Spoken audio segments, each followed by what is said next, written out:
Demand for credit by households and businesses remains subdued. The Reserve Bank says private sector credit growth ticked up slightly to 5.5% in January from 5.1% in December. Experts say the economy needs to grow faster for credit demand to pick up. The rate at which banks lend money to households and corporates is one significant gauge of economic activity. In 2015, that credit extension rate experienced double-digit growth figures.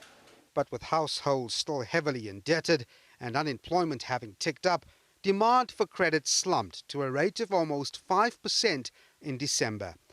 Economist Elna Moolman says the slight uptick to 5.5% in January is not a sign that activity is picking up. We've just seen these tax hikes that's been announced. Inflation is still relatively high, and we believe that it will improve over the course of this year. In other words, the tax hikes will remain in place, but inflation will decline meaningfully, and we think that there could be scope for the Reserve Bank to cut interest rates towards the end of the year. Unfortunately, we're seeing very little employment growth. If that was stronger, I strongly believe that the credit extension growth to households would also have been stronger. The rate at which businesses borrow money also speaks to the activity levels and job creation potential.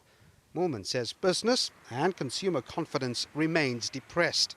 On the company side, we're seeing some credit extension, and that is much stronger than the credit extension growth of the households.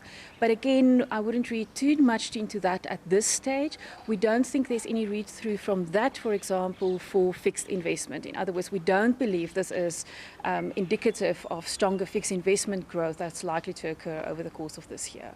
Last week, Finance Minister Pravin Gordhan emphasized the importance of growing the country's economy, with some analysts saying he offered little on how it would be achieved.